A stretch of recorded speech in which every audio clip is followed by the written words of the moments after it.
Question de Louis Coste. Bonsoir monsieur, pourquoi ne pas sortir de l'UE tout en gardant l'euro? Certains pays sont dans l'euro en n'étant pas membres de l'UE. Alors, c'est vrai qu'il y a quelques pays qui sont dans l'euro sans être dans l'Union européenne, mais ils sont quand même extrêmement peu nombreux. Là, je suis en train de réfléchir comme ça. Je pense, ce sont des micro-États. Il doit y avoir Monaco, il y a le Vatican, il doit y avoir Andorre, peut-être aussi la Bosnie-Herzégovine. Bon, faudrait que je revérifie ce point.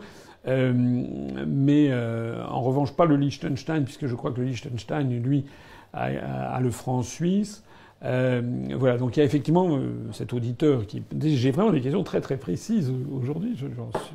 En fait, je suis très content de voir ça parce que on voit qu'à l'UPR, on attire beaucoup de gens qui se posent des questions, qui aiment décortiquer. Ils ont raison de le faire. Alors, faut pas que ça se termine quand même dans question pour un champion, c'est quand même pas l'objectif.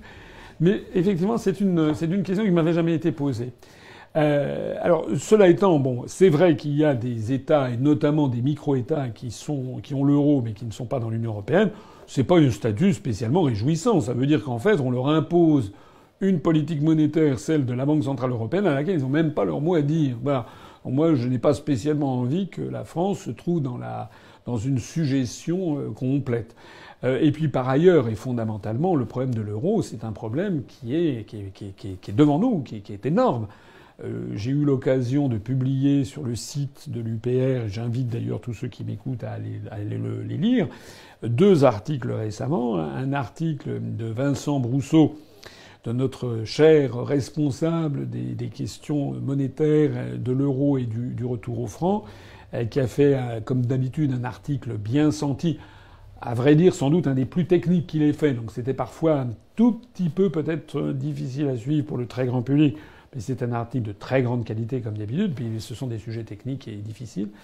Et puis j'ai moi-même publié plus modestement la traduction d'un article de Joseph Stiglitz, dont je parlais tout à l'heure d'ailleurs, ce prix Nobel d'économie américain, qui s'est exprimé dans le journal américain Fortune en disant que 2017 serait peut-être l'année de l'effondrement de l'euro. Donc l'idée de sortir de l'Union européenne et de rester dans l'euro est une idée qui me paraît un peu saugrenue, même tout à fait saugrenue, parce que l'euro en tant que tel, pose des problèmes tout à fait considérables. Le problème de l'euro, c'est que nous ne pouvons pas avoir la même monnaie durablement que l'Allemagne, que les Pays-Bas, et ça, aucune force au monde, aucune conjuration politique, aucune manipulation financière ne pourront le résoudre. Je vous renvoie notamment à toutes les conférences que nous avons faites sur le sujet.